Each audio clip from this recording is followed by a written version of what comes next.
Bonjour à tous, c'est Chronos, bienvenue dans la caverne de l'oracle. Alors, aujourd'hui, jeudi, vidéo pour jeudi, journée de Jupiter. Oui, c'est le grand bénéfique en astrologie. Voilà, Jupiter. Ce jour est dédié à tous les rituels en relation avec la chance et l'expansion. Pourquoi? Parce que Jupiter représente l'énergie, le rayonnement social d'une personne, son argent, les récompenses, les finances saines, les perspectives d'avenir florissantes. Sous la domination de Jupiter, le jeudi est soumis à une énergie de science. Ça favorise les pratiques spirituelles. Alors c'est la raison pour laquelle ce jour de la semaine est associé aux pierres de couleur violette. Oui, le violet pour les pierres ou pour les couleurs de vêtements. Alors, améthyste, labradorite, sodalite. Ces gemmes symbolisent la sagesse spirituelle, le mental, le discernement, la connaissance de soi, la méditation. Voilà. Donc, donc, pour ce jeudi, je prends l'oracle de la médiumnité. Voilà. Oracle de la médiumnité. On va se prendre une carte pour ce jeudi. Allez, j'en ai deux. Je prends les deux. Voilà, soyons fous. Les guides spirituels, d'une part, pour ce jeudi, et des preuves de l'esprit. Alors, je vous montre les cartes parce qu'elles sont très très belles. Voilà. Les guides spirituels. Ici, vous avez le petit loup. Voilà. Ça, c'est mon symbole, hein, et le grand loup ici. Et des preuves de l'esprit. Et là, j'ai une clé. Ah, 78 portes avec les clés et 4 ici. Donc, on va commencer avec les guides spirituels. Il existe un endroit dans le monde des esprits où vous pouvez trouver guidance, inspiration et soutien tout au long de votre développement spirituel. Dans ce monde supérieur, les guides spirituels, les anges et les maîtres existent. Ils sont là pour ils sont là pour soutenir votre médiumnité et votre développement spirituel, alors tendez la main, tout simplement, et entrez en contact. Tout bon médium doit apprendre à travailler en partenariat et en collaboration avec ses guides spirituels pour savoir comment et quand ils sont présents, et comment établir un lien solide. La méditation, pour calmer le mental, et le travail sur la respiration, pour créer un équilibre et un rythme, sont quelques-unes des façons de fusionner avec leur énergie. Donc là, on nous invite à faire de la méditation et aussi à trouver les guides qui nous correspondent. Alors là, vous avez remarqué, moi je vous ai parlé de la clé ici. Pour moi, mon guide, c'est Hécate, déesse tricéphale aux 3 visages. Voilà. La déesse des carrefours, la porteuse de flambeaux. Alors, une bonne pratique lorsque vous êtes dans votre espace de méditation est d'ouvrir votre cœur et votre âme afin de recevoir leur lumière et leur amour.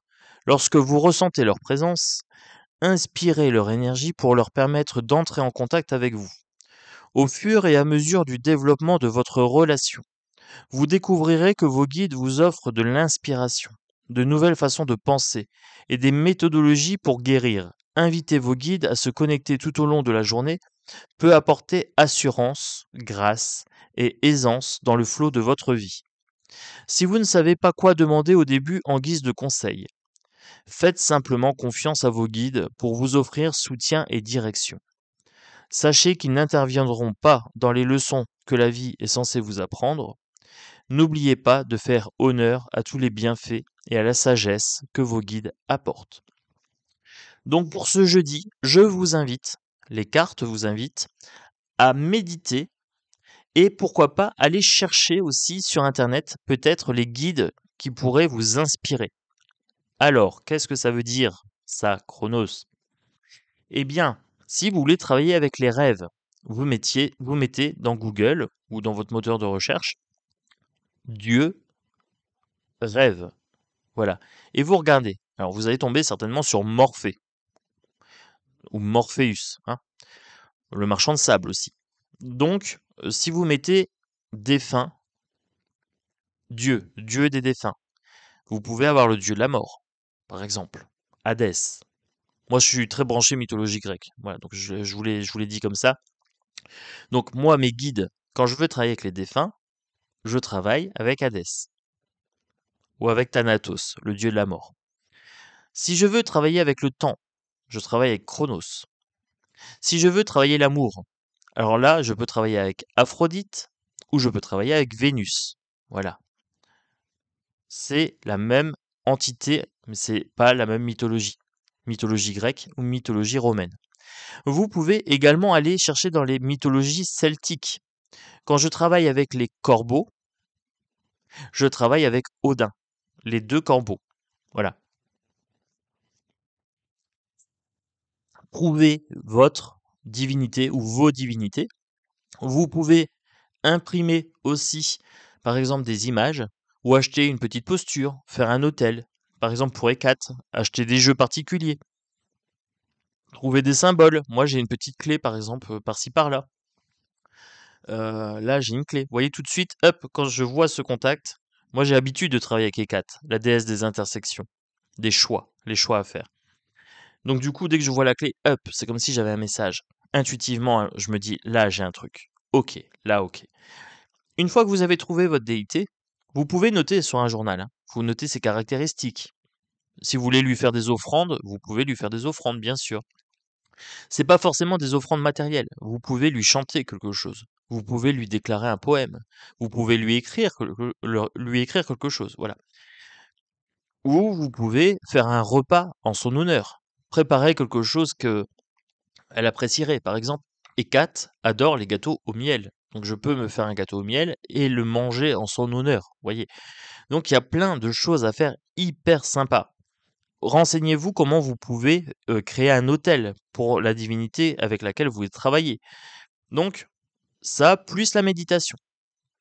Faites de la méditation, demandez des messages, des intuitions, des sensations.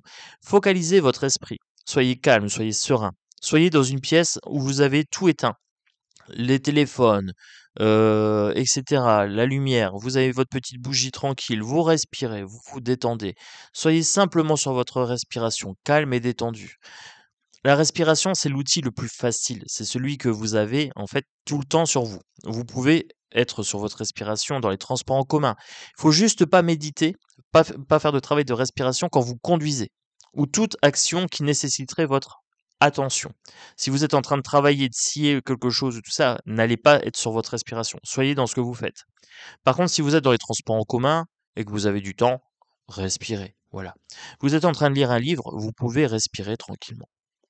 La respiration, c'est hyper important pour pouvoir se poser, pour gérer ses émotions aussi. C'est-à-dire que quand vous êtes stressé, prenez du temps. Vous dites stop, là je suis stressé, je m'arrête un petit peu. Allez, je souffle un peu, je respire. Voilà. Et vous allez voir, ça va se détendre. Et plus vous allez le faire souvent, et plus ça va être instantané. Moi, je fais ça, des fois je suis un peu stressé, je fais. Et rien que faire ça tout de suite, je sens la moitié de mon stress parti. Voilà. Vous voyez? Mais je le fais souvent. Donc du coup, en le faisant souvent, mon corps s'est habitué. Il y a une programmation de mes cellules qui se disent: «Ah, quand il fait ça, quand il respire, c'est que on doit se détendre» et ça se fait instantanément quasiment. Ensuite, des preuves de l'esprit. Le processus de validation est une partie essentielle de l'authentification de l'identité d'un esprit lors de la création d'un lien. Donc là, vous voyez, on a le lien avec la déité, hein. On a un retour ici. Contribuant à confirmer la continuité de la vie. À moins qu'un médium puisse apporter des preuves de sa connexion, il est peu probable que celle-ci soit considérée comme authentique. Un médium travaillant avec une intégrité absolue ne résistera à l'épreuve du temps que par la qualité de ses preuves. Quand un esprit fournit des preuves qui sont totalement étayées par des faits réels, la connexion de guérison avec l'être aimé est l'un des événements les plus puissants auxquels on puisse assister. Alors là, on me parle de défunts. Mais j'irai plus loin que ça en fait. Ça peut être aussi les entités magiques. Hein. Ça peut être la source. On va vous demander des preuves. On m'a demandé comment on sait, Chronos, comment on sait que notre taux vibratoire augmente. Vous allez voir des changements apparaître. Alors pour moi, ce sont déjà des preuves, ce sont déjà des signes. Quand je vois que, par exemple, je médite et que quand je respire, je suis bien dans ma peau et que mon stress part, Voilà, c'est une preuve que ça fonctionne. Voilà. Donc quand je vous donne des conseils, je les ai testés avant. Voilà, je vous donne pas des conseils que j'ai pas testés. Ou alors je vous le dis clairement. Mais moi, je sais que la méditation, ça marche. Voilà, ça marche pour moi. Après, pour vous, je sais pas, il faut essayer. Vous allez me dire oui, mais ça marche pas, ou j'ai pas le temps, ou oui, mais. Si vous avez mis un mais, c'est fini. Il n'y a pas de oui. Alors, les preuves sont reçues par les sens spirituels. Les sens spirituels. Un esprit créera un lien fort pour soutenir la relation avec le demandeur et offrira des preuves telles que des caractéristiques physiques, des noms, des emplois, des liens familiaux, des souvenirs particuliers. Il n'y a rien qui ne soit accessible. Lorsque vous vous connectez, utilisez tous vos sens et dites au demandeur ce que vous voyez, ressentez et entendez qui vous est donné par l'être cher. Alors, ressentez et entendez qui vous est donné par l'être cher disparu. Bon, désolé, la phrase est un peu bizarre. Il est normal d'être un peu proactif et de poser certaines questions à l'esprit comme quelle est votre relation avec la personne ici présente? Quel était votre métier? Combien aviez-vous d'enfants? Avez-vous des signes physiques et distincts? Pouvez-vous même lui demander son prénom? Alors, ne censurez jamais ce que vous recevez avec vos propres interprétations et n'hésitez pas à partager ce qui semble être une information des plus inhabituelles. Vous serez peut-être très surpris lorsque votre demandeur confirmera le message. Alors, là, on est très spécifiquement sur les défunts. Donc ça sera adressé pour les gens qui veulent travailler avec les défunts. Donc là, on nous invite à poser des questions aux défunts. Donc ça, c'est vraiment pour les personnes qui veulent travailler ça. Moi, dans mon cas ici, je suis plutôt sur la partie déité pour ce jeudi, hein, donc les dieux et les déesses. Vous pouvez demander des confirmations. Alors, ça sera jamais des messages oui, c'est comme ça. Bah, bing, non. Ça peut être des signes. Vous allez voir des petits changements. Ça peut être imperceptible. Moi, des fois, je demande, est-ce que je peux avoir une confirmation? Alors, ça m'est arrivé une fois, je marchais, puis je disais, est-ce que c'est possible de m'envoyer un signe? Voilà, je voulais travailler avec les animaux. Envoyez-moi un signe très clair. Et j'ai un chat qui est sorti de, je sais pas où, un petit chat noir, qui est venu se frotter à moi. Et puis du coup, je le caresse, etc. Et puis je l'accompagne, puisque j'étais en train de partir, hein, j'étais en train de promener, puis je revenais chez moi. Et je l'accompagne, et puis il me suit. Voilà. Et puis à un moment, il bifurque un petit peu, et puis je le prends à bras, je le mets sur l'appui de fenêtre, je le caresse un petit peu, tout ça. Il pleuvait, il commence à pleuvoir, donc je le mets à l'abri. Et puis après, je m'en vais. Voilà. J'ai eu mon signe, mais j'ai osé demander un signe clair. Voilà, c'est ça. C'est ça qu'il faut faire, c'est oser demander un signe clair. Exprimez votre volonté, votre envie, votre intention de travailler avec telle ou telle déité ou de communiquer avec les défunts. Voilà, ça c'est selon vos envies pour ce jeudi. Donc, on a nos deux cartes, on a les déités ou on a les défunts. Alors, moi, potentiellement, je serai plus sur la déité en ce moment. Donc, je vais prendre mon jeu des 78 portes, le jeu que j'ai dédié à la déité avec laquelle je travaille. Voilà. Donc là, vous voyez comment je fais, moi, pour travailler, en fait, là, avec Ekat, j'ai des outils qui lui sont attribués, tout simplement. Ekat, déesse des clés et des flambeaux, déesse des carrefours, déesse des choix. Donc, vous voyez, je connais ses caractéristiques et je connais ses symboles. On me dit soyez généreux dans votre relation, alors que ce soit aux défunts ou que ce soit par rapport aux entités que vous allez invoquer. Soyez généreux. N'allez pas dans la demi-mesure. Voilà. Exprimez vos émotions, exprimez vos peurs, vos doutes. Demandez des réponses claires, demandez des messages, demandez des sensations, des flashs, des choses comme ça. Qu'est-ce que tu peux me transmettre? Voilà. Soyez généreux. Euh, Aussi, achetez des petits outils. Faites un hôtel. Voilà. Ou si vous n'avez pas trop les moyens, juste imprimer ou mettre le nom sur un papier, voilà, ou quelque chose comme ça, sur votre téléphone pendant que vous faites votre, c'est pas forcément quelque chose qui doit être cher, c'est quelque chose qui doit avoir de la valeur. Voilà. Mais de la valeur pas financière. de la valeur au niveau du pouvoir. Voilà. Donc là, on dit soyez généreux, soyez dans les cadeaux, hein. Faites des offrandes. Là, on est clairement sur les offrandes.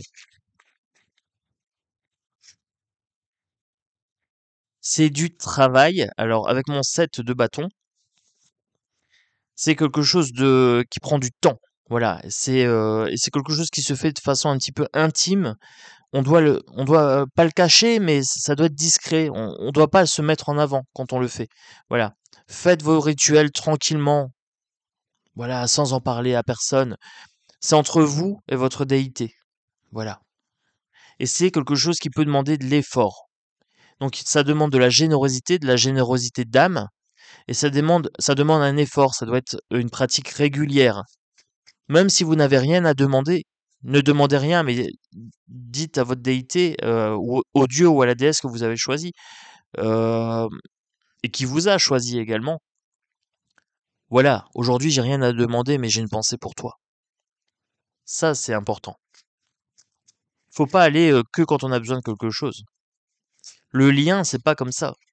Un lien d'amitié, un lien de confiance se construit pas que quand on a besoin.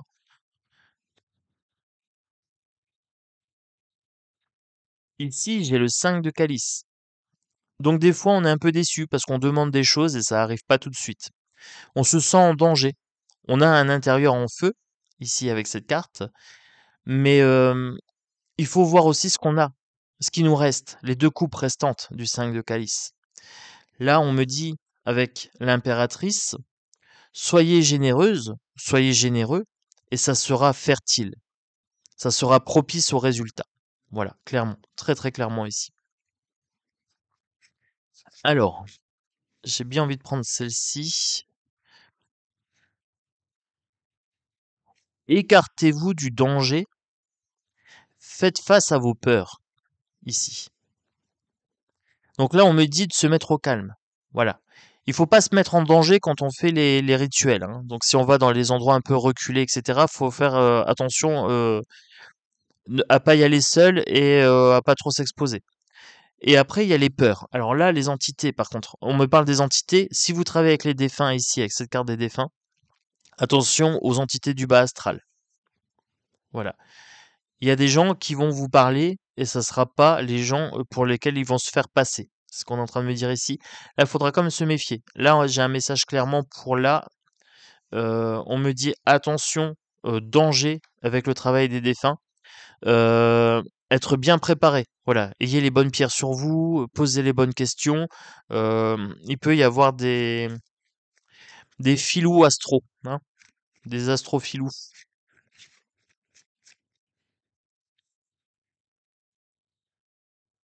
Des entités un peu désabusées, hein. Le 4 de coupe, ouais, des entités un peu désabusées ici pour cette partie-là, et ici pour la partie déité avec les dieux et les déesses. On peut être un peu blasé. Ouais, on peut se laisser aller à la facilité et se dire ouais, bof, je te demanderai quand j'ai besoin. Mais en fait, ça marche pas comme ça. Avec le 8 de pentacle, ici, j'ai vraiment quelque chose qui se travaille sur la durée, ça se peaufine aussi bien pour l'un que pour l'autre, entité défunt ou déité. C'est un travail de chaque jour. Il faut aller dans les détails, il faut aller dans l'intention, il faut aller dans l'intuition, dans la spontanéité aussi, hein. Mais il y a une pratique, il faut la mettre en action. Il y a d'abord l'intention, ce qui vient de notre cœur, de notre tête, et ensuite il faut le placer dans l'action. Là, vous voyez, il pyrographe, hein, il se fait un tatouage. Donc, il faut l'ancrer dans la matière.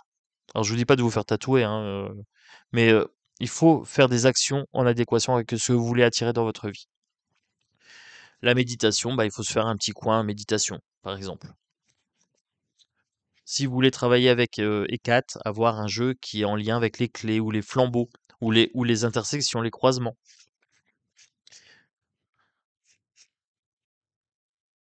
J'avais l'impératrice tout à l'heure, la fertilité, et ensuite j'ai l'empereur, j'ai le pouvoir matériel.